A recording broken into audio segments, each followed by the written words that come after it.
Dublin, should be talking about the repeal of the Eighth Amendment. Okay, brothers and sisters, Mandy La Combre.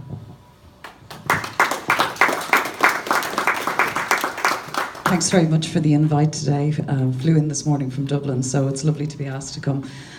My name is Mandy La Combre. I'm from the Trade Union Campaign to Repeal the Eighth Amendment, which is a trade union activist campaign currently really trying to get abortion rights, pro-choice rights in Ireland.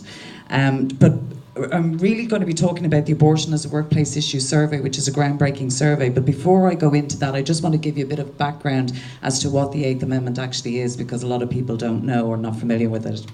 The Eighth Amendment is written into the Irish Constitution, Article 40.3.3, and what it really says is it equates the life of a woman with that of a fetus.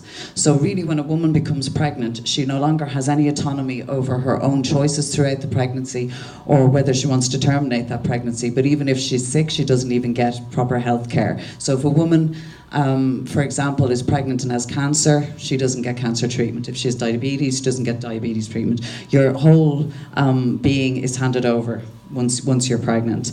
The 1861 Offences Against the State Act, which would have been written into Irish law in 1922, is what they currently work under still in Northern Ireland, which criminalises abortion with life in prison. And a lot of people who live in the UK don't actually realise that you can get a life in prison sentence. In the South, we had a referendum in 1983, and this is what brought the Eighth Amendment into the Constitution. Prior to that, we were working under the Offences Against the State Act.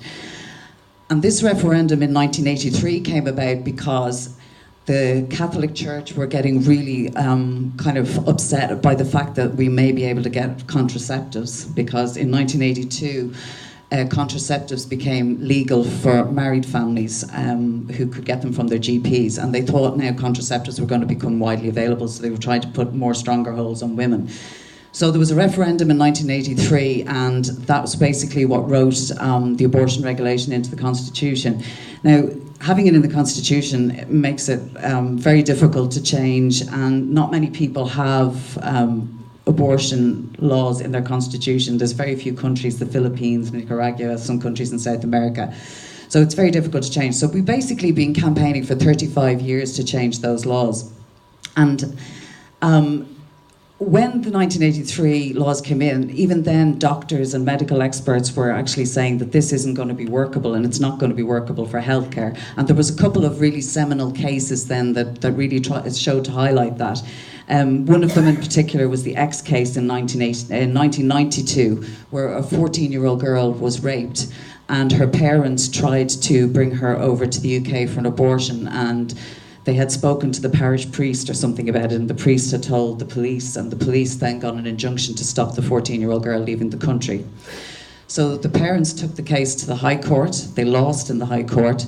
They took a case to the Supreme Court, and they won in the Supreme Court because the child was saying she was suicidal.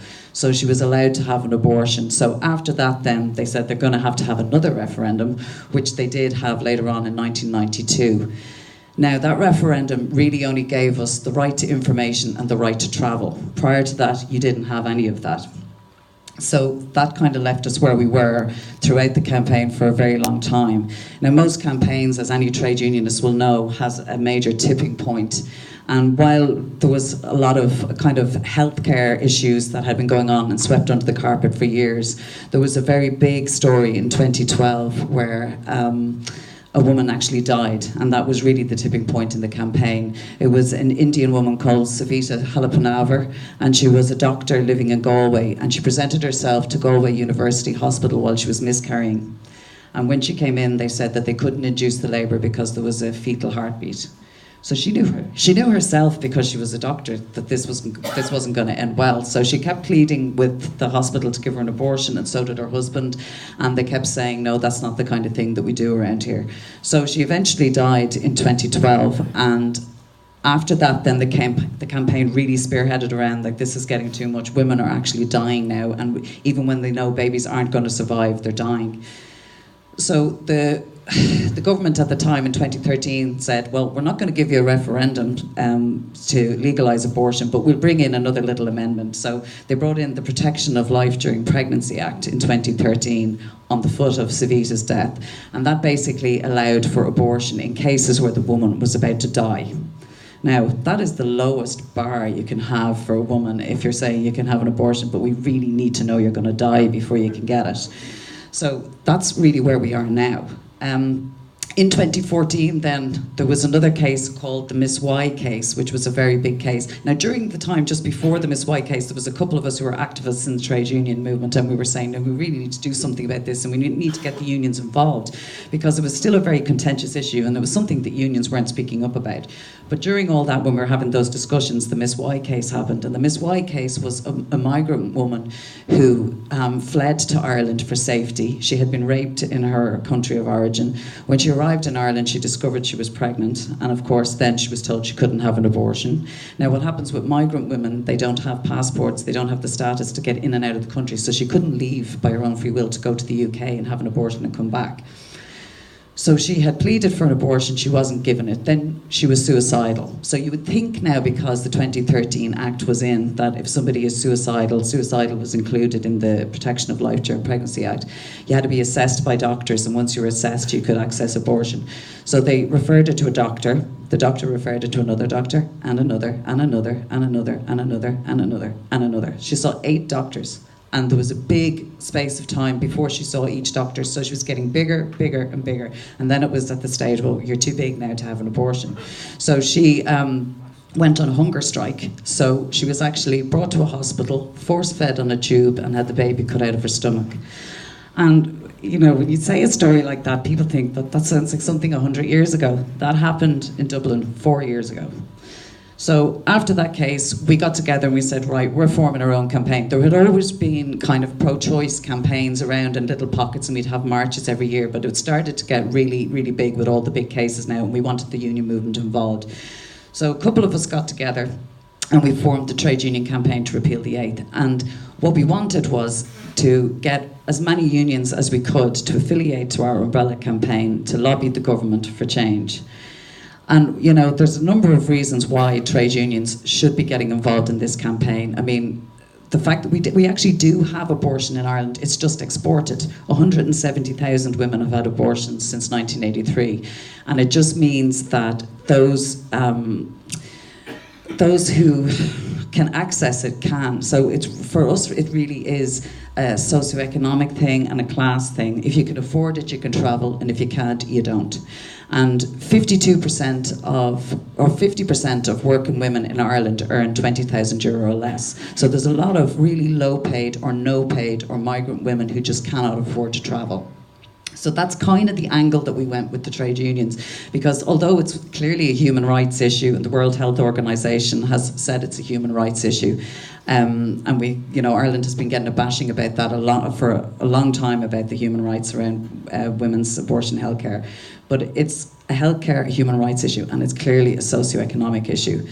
So we found it extremely difficult to get unions on board. It's a contentious issue, and we would have thought like that originally, okay, everybody in the trade union's a lefty, everybody's going to be on board with this. But when you think about what trade unions are, they're just groups of people from all realms of society who happen to be workers and join a union. Not everybody's going to be a lefty that's going to give up their Saturday and come out for a meeting, you know. So it's just really hard. And the unions were really afraid that if they got involved with this campaign, they'd start to lose membership. So the first union we approached was Unite Trade Union, and the reason why we approached them first was because they have quite a presence for being a political union. They're clearly a pro-choice union in the UK, so they were on board very quickly. The second union that affiliated to us actually was ASLEF, because the campaign started to be talked about in the UK. ASLEF actually signed up to our campaign pretty quickly and then brought a motion to TUC conference. And actually the TUC were quick to affiliate with us even before the Irish Congress of Trade Unions, which is the umbrella organisation for the unions in Ireland, would ever affiliate with us. So we started to talk to unions like Mandate and CWU, which would have been the more progressive political unions that would have been involved in the Right to Water campaigns and stopping privatisation of water and stuff. So they got on board. But the rest of it was a slog. You know, the public sector unions, they didn't want to know. They're quite right-wing anyway. And, you know, they just didn't want to touch this. So we spent 4.5 years trying to get... infiltrate activists in unions, because there's plenty of really good activists in all of these unions, by the way. They just couldn't get stuff passed at conference. We would write motions for them and they would take them to their conferences and they would never get past standing orders. So we said, what are we going to do? We're going to have to prove that this is a workplace issue. So that's really why we went about doing this survey, which is abortion as a workplace issue. It was to try and get the unions mobilised to realise that it's not just a political issue or a woman's issue or whatever. And I should say 52% of trade union membership in the Republic of Ireland is female. So it is something that they should be taking up anyway.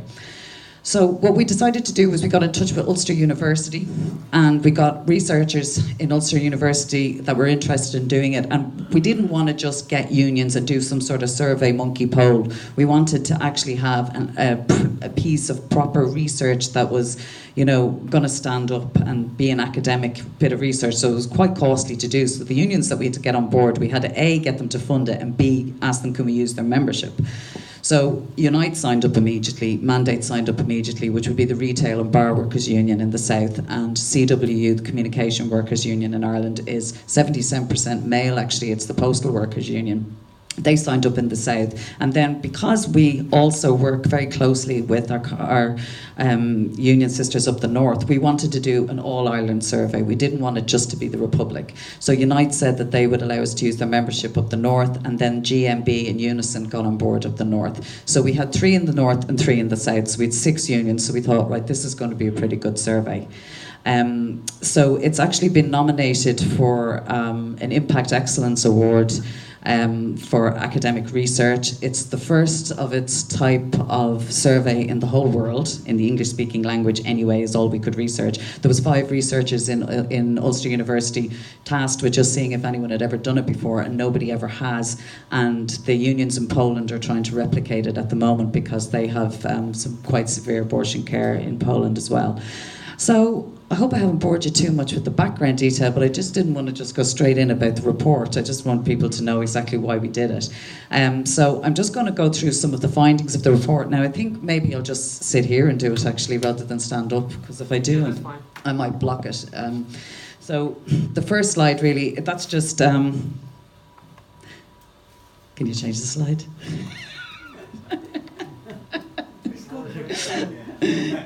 Okay, that's just showing the steering group. So basically what we did was we teamed up with Alliance for Choice up the north, which would be another umbrella pro-choice group up in the north of Ireland who deals with trade unions and community groups as well. So we had various people. I'm there representing Mandate Trade Union and the Trade Union Campaign. And then we had somebody on the steering committee from each of the unions. That's it there. Thanks.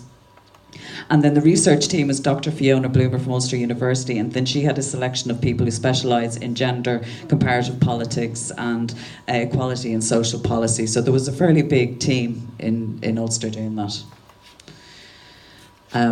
So the aim of the report really was to get the members' views on abortion, how it affects them as workers, and explore their views on the legislative reform and the criminalisation in both Republic and the South. And we really wanted them to talk as well about their specific workplace issues, because some of the things that we would really talk about when we talk about the socioeconomic factor, we're not just talking about the fact that low-paid women can't afford to access abortion care. We're also talking about the hidden things that you don't see, like having to take unplanned or unpaid time off and not being able to afford that, and not being able to afford to take time off when you come back from the UK after you've had an abortion, that you have to go straight back to work and all this, and there's no aftercare. So we wanted to discuss all of those issues.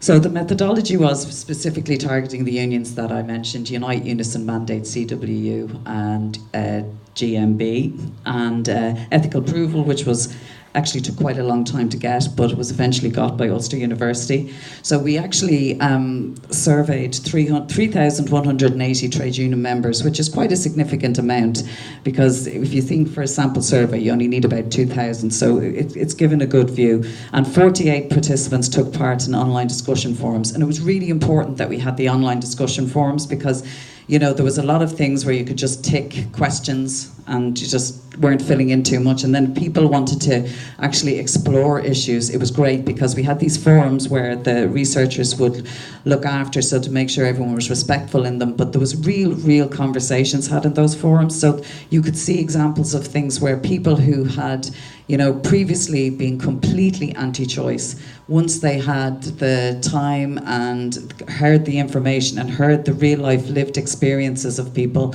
that they actually changed their minds and became pro-choice. So it just goes to show, even in the current referendum that we're in, there's a lot of noise and a lot of shouting from both sides, but if you actually give people the opportunity to have their opinion and listen to theirs, generally you can come out okay.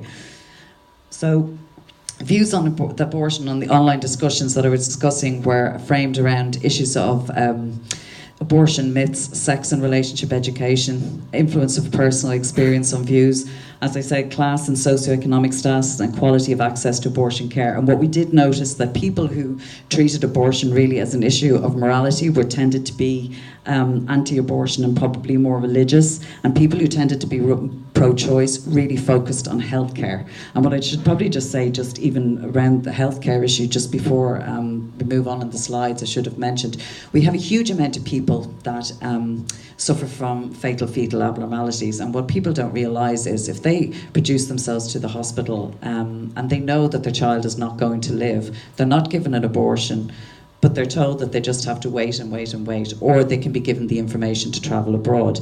So what happens in those circumstances, the woman can be getting sicker, but the child is not going to live. So normally the child will be born in severe pain and is not going to live for a couple of seconds after they're born. So they travel to the UK, and most of them get treated in the Liverpool Women's Hospital.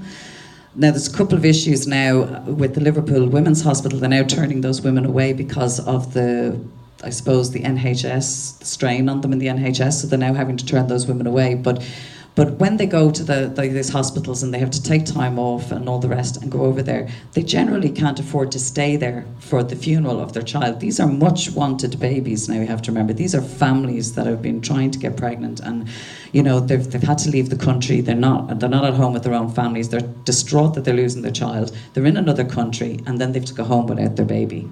So what happens in those cases is that a couple of weeks later, the ashes of their baby is posted to their house, and they sign for it via DHL courier and on post courier in a jiffy bag. So these women are coming out now and telling their stories all around the country during this referendum, and people are just heartbroken listening to their stories. But there's 2 women a day going to maternity hospitals in Ireland with these stories that are being forced to travel. So this was some of the views from the online discussion. The first one was from a male aged 45 to 64 who said any woman who has an abortion should be whipped publicly. So I think it's important to put in views of both sides and not try to make out that the survey was completely one-sided. Another male aged 25 to 44 said the age should be left as giving the equal right to the baby and the mother, and that's paramount importance. In other words, it needs to stay, the status quo needs to stay the same. This male, 25 to 44, said his personal stance is that he is pro-life, but he refuses to accept that his personal view should be forced on anybody else. So he believes that women should be able to make the final decisions for their own bodies. So he's technically pro-choice and he doesn't really know it. So you can be pro-life and be pro-choice, And the last one, which is important there, is Northern Ireland is supposed to be a developed society. It is some way to go to claim this. Women don't even talk about miscarriage. It's treated the same way as abortion, and that's something that came up throughout the survey, that maternity care in general is treated pretty badly in the workplace. There's a great don't tell, don't talk attitude in Northern Ireland, which shows how repressed it is. So this was a graph just showing how circumstances when abortion should be available. So when a woman's life is at risk was 77%, pregnancy as a result of a rape 66%, pregnancy as a result of incest 64%, serious malformation of the fetus 65, when a woman's health's at risk 62. So all really high and all really in keeping maybe with Red C polls and Times polls that have been done in the Republic and in the North. And only 9% of the workers said none of these and 1% don't know. So it was very, very clear that the workers that were surveyed really wanted change. We also wanted to look at the legal options and views on their legal options, on what they thought about the criminalisation and what people thought about expressly about reform. So 80% agreed that women's health should really be a priority, and only 17% agreed that the law should remain the same. So the healthcare thing is really the big thing. And I suppose during this referendum what we found, because we've been doing meetings all around the country in all of the counties, that input from the actual healthcare professionals and the personal stories from the women are the things that really count. So healthcare is really the issue. So this one was a slide about views on abortion pill at home. Now you can see from the slide there, it's quite even, you know, and there was a bit of, I suppose, argument with the steering group at the time whether we should have this question in, and myself and my colleague from the trade union campaign really felt that we wanted this in, because there are around 3,000 women every year in Ireland taking the illegal abortion pill that they're taking through the post, which is unregulated. People are getting ruptured uteruses, they're bleeding out, all the rest. So it's happening, so it needs to be discussed. Some of the other people felt that because it was illegal, with 14 years in prison criminalisation for a woman, for either a doctor, the person who prescribes the pills, or the person who takes them, they thought that people wouldn't answer the question. So we insisted on having it in, but what we reckon, but we're only kind of, I suppose, guesstimating about this, is that people don't know a huge amount about the abortion pill. And that may be why it's a bit neither agree, disagree, don't really know, because there isn't a huge amount of information in Ireland about the abortion pill. You really have to search on the web for it. So this was decriminalising of abortion. So 87% really feel like that women should not be criminalised for having abortions, and very low numbers said no or don't know. So it is one of the big things that, even I suppose on the no side, if you really corner them and say, do you think women should get life in prison for abortion, they'll kind of go, well, no. So even they really don't believe that people, even real strong pro-lifers, don't believe that people should be criminalised for it. So abortion as a workplace issue, the survey respondents that we asked, had they any experience of abortion as a workplace issue, was 597, which was 20% of the overall result. And this included a range of scenarios like disclosure, advice and support, and time off and sick pay. So it mightn't necessarily have been that the person had the abortion themselves. It could have been their colleague that told them their story or whatever. But it's still a significant amount of people. So the time off and sick pay, this was kind of one of the areas that we really, really wanted to delve into. Said my colleague underwent the procedure and returned to work. I saw my colleague spend her time crying. She was unable to perform her job. She really needed more paid time off, but she couldn't. She was worried about taking sick leave because she thought her employment position would be vulnerable, and that's a really kind of a common one. This one now, all of the kind of gynecological issues that women may face, that people are not comfortable addressing. There was a suggestion that unions should focus on how this impacts on their members, so it might not be necessarily just for abortion and healthcare, that it could be generic sicknesses women might have, fertility issues and all the rest. And they think that unions should have guidelines around that for employers. And the final one there is abortion's a healthcare issue, therefore it's a workplace issue. Simple. So the disclosure, I suppose there's a huge stigma around abortion anyway, and a lot of the stigma that's created around abortion, we feel, is probably a lot to do with the criminalisation of it as well. But there really is a sense that people don't really like talking about it, or still find it difficult to talk about it. So this woman was 30s, female from Northern Ireland. I didn't disclose to anyone in the workplace. That was not through any shame over my decision. She goes on to discuss how she had a complicated fatal fetal abnormality and didn't really want to be answering questions, felt very low. She thought that there would be judgment.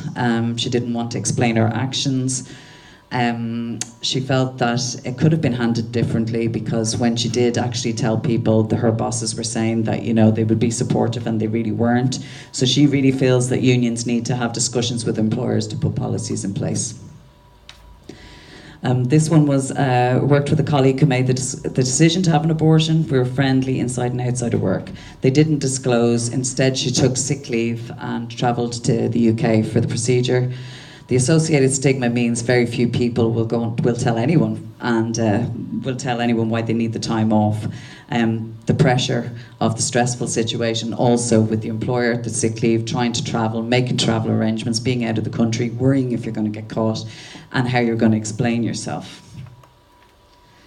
And this woman says, I had an abortion last year and never once occurred me to tell my employer. I worked for an independent owner business. So this is somebody who worked for a small business with a small HR department and felt that this person wasn't even helpful the previous year during her other pregnancy regarding time off and sickness. So if there was any complications, they weren't going to be telling their employer.